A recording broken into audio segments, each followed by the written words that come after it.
doctor Saeed भुट्टा साहब sir जिहड़ा साडा हाल हो गया साडा फिलोसफी का शोभा है पंजाब यूनिवर्सिटी वेख लो DC वेख लो वड्डे इदारे ने खाली हो गए पंजाबी खाली हो गया मतलब जिहड़ी भी सोशल साइंसिस ने इन्होंने सोसाइटी को बनाना सी अगे लैके जाना सी लीडरशिप पैदा करनी सी थोड़े इंटलैक्चुअल पैदा करने सन वो इस सतह के डिकलाइन का शिकार होया कि मतलब सानू किते कोई सर्वाइवल की सूरत ही नहीं नज़र आती की आखोगे सर सब तो पहले तो जी अंजमान तरक्की मुसन्नफीन के सारे दोस्त एक शुक्रिया के मुस्तहिक ने जिन्होंने कम अज कम सवाल का पैदा किया सवाल उठाने चाहिए ने दूसरी चीज़ है कि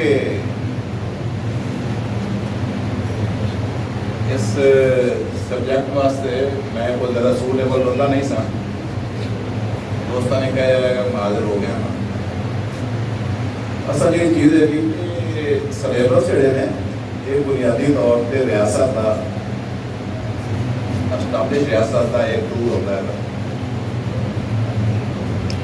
और उस सलेबस के विच ये देखा जाता है कि असी किस तरह के लोग पैदा करते हैं एक आईना होता है एक ख्वाब होता है कि असी अपनी कौम की बनाना है या असी उन्होंने कोई की एक्सपैक्ट करना चाहिए साडा अलमिया है कि असी पहले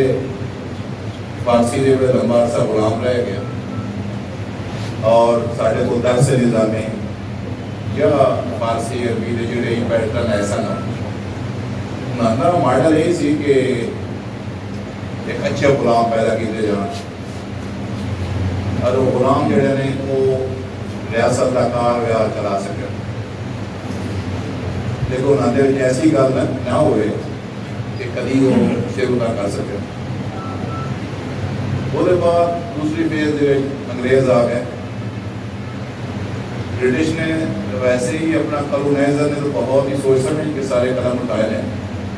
उन्हें एक सिलेबस ही ऐसे और वो सिलेबस ऐसा सी कि एक अच्छे सापार्टीडेट पैदा हो जिमें नज़्म ज़ाब्त होवे टाई ठीक लांदा है आंदा किमें चलदा किमें यूं भागते हैं यूं चलते हैं रोजाना लिखियां किताबां बड़ियां भी ऐसे की इस तरह बंदे पैदा किए जान कि जेड़े खास डिसिप्लिन मतहत रहे 1947 तो बाद ही होया माजरत ना दी मैं बार बार आदमी कहना मैंने बुलाया कर माजरत ना दे 47 तो बाद जी एक नवी फेज आई वो ऐसी उर्दू इस्लाम और पाकिस्तान साडा मजहब इस्लाम होगा वतन पाकिस्तान होगा और उर्दू के जरिए ये सारी इम्प्लीमेंटेशन होगी इस फलसफे के बानी गुबानी असली साहब तुरंत शाह और खाद की पीढ़ी को त्यागी ऐसी हूँ एक ऐसी नस्ल तैयार होनी सी कि जिसने इसका ख्याल रखना सी और अल्हम्दुलिल्लाह 47 बहुत ख्याल रखे गया असी इस्लाम को भी अपनी जरूरत के मुताबिक डालिया वो इस्लाम वाला कहता सी कि जिस एक अच्छे अपना सबऑर्डिनेट पैदा हो और जिस वक्त नदी जंजीरी घुमानी पवे जिस पास घूम जाओ मुसलमानी को बड़ी शह नहीं है और अरब दुनिया इस्लामी दुनिया में बड़े राइडर हुए हैं बड़े आथर हुए हैं जो उन्होंने हमेशा दूरी रखा गया दूसरा ऐसी कि असी पाकिस्तान की डाइवर्सिटी सिंध बलोचिस्तान खैबर पख्तूनख्वा पंजाब बंगाल इस डाइवर्सिटी को बेस होन किया असी शाह अब्दुल लतीफ भटाई को वारिस शाह को खुशहाल खान खटक को इन्होंने नहीं मनिया वो प्रॉब्लम भी एक ऐसी बड़ा जरूरी अगर बंदे का बंदे रबता होता है बंदा एक दूसरे बंदे मिलता है तो होर तरह सोचता है वो ज़्यादा सोच के नवे पहलू निकलते हैं और सोचने वाला बंदा जो वो सलेट मारा नहीं करता सादा सही साहब तशरीफ फरमा ने पीएस एरिया ने आख्या सी कि एक नकाद वास्ते जरूरी है जो यूरोपी नकाद वास्ते जरूरी है कि यूरोपियन तमाम अदबी रिवायतों को वाकिफ हो असी पाकिस्तान नहीं होंगे ही पाकिस्तान के इंटैलीजेंस शेयर डायरेक्ट नहीं पढ़ सकते तो जी असी ना यक रंगी कि पाकिस्तान साडा मुल्क हैगा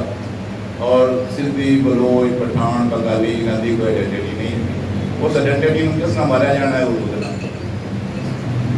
खैर हुण भी ਉਹਦੇ कोई अगे पिछे नहीं हुई अपना सदैव तो हुण होया कि साडे कोल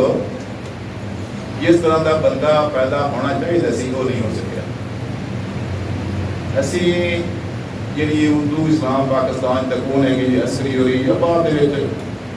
लोगों ने इसमें अगर कंटिन्यू किया है वो जो बंदा पैदा ही नहीं हो सकता दूसरी गल है कि सिलेबस पढ़ाने का तरीकेकार है मैं तो खैर कभी अजे तक जाती नहीं पाई कि अंदर की हो रहा है लेकिन बड़ी अच्छी किताब है कि बर्डन ऑफ हिस्ट्री के अजीज ने कि टैक्सट बुक के जरिए किस तरीके हिस्ट्री पता किया जाता है उन्होंने काफ़ी सारी इन्फॉर्मेशन दी ने किस तरीके उर्दू लिस्ट आदि कि फलां आथर पढ़ाए जाएंगे फिर कमेटियाँ बैठदियाँ ने कमेटियाँ गज़ल सिलेक्ट कर सकती है गालिब पढ़ाया जाएगा गालिब की किहड़ी गज़ल हैगी वो प्रोफैसर सिलेक्ट करेंगे फिर उस उत्ते रिव्यू कमेटी होएगी जी दसेगी कि गालिब के फलाने मिसरे के थोड़ा जिहा बंदे के अनाज आगण का मसला है ये तू बंदे का पुत नहीं बन सकता है ये शेयर कर दे वो फिर उत्ते रिव्यू कमेटी को जाता है उत्ते उसके बाद तीसरी कमेटी को जाता है तो एक ऐसा नाता बहुता सिलेबस होता है तसली बख्श हो कि जी कोई बंदा पैदा नहीं हो सकता तो सो यदि अपना शाह साहब नेचुरल साइंसिस बारे बेहतर दस सकते हैं कि कितनी एक अपना गुंजाइश हैगी इतने पढ़ाने की लेकिन लिटरेचर और सोशल साइंस इंटरमीडिएट तक बंदे जो बनना होंगे बन चुका होता उस तो अगे एक पूरी बदनीति नाल एक खास तरह का जिम तैयार किया जाता है कि इन्होंने कोई ऐसा एलीमेंट ना पैदा हो इन्होंने कोई ऐसा बंदा ना निकल आए इस करीम नाम के निसाब के कोई ऐसी चीज़ ना पैदा हो कि जिन्होंने जो क्रिटिकल थिंकिंग पैदा हो इन्होंने सोच फिक्र का कोई पहलू मौजूद हो असी जो लोगों का कसूर नहीं है असी बहुत अच्छा हसन अमीर शाह साहब की तशरीफ फरमा सन फजल हुसैन रीडिंग रूम में बहुत अच्छी डिबेट हुई और सारा हार आशाश कर उठा मिर्जा अतर बेग साहब ने सारी गुफ्तगू नतीजा कटिया कि जी ये गल असी गवर्नमेंट कॉलेज की चार दिवारी के अंदर कर सकते हैं जो असी गेट तक जाने दो दुनिया होती है गेट तक बाहर निकलने रक्षा का खड़ा होता है साड़ी दुनिया होर होती है वो भी झूठ बोल रहे हैं असं भी झूठ बोल रहे हैं वो 500 तो शुरू होता है 100 होता है तो जी वो बाहर की दुनिया ना वो बिल्कुल हो जाती है मकसद ये है कि लेकिन मैं बावजूद भी अपना एप्रीशिएट करना कि इस चार दीवारी भी गल होनी शुरू हुई है कि बड़ी अच्छी गल है कि आखिर असी इस गुलामी का सवाल तो उठाते रहिए कभी ना कभी कोई ना कोई फल भी लग पाएगा बहुत मेहरबानी बहुत शुक्रिया साहब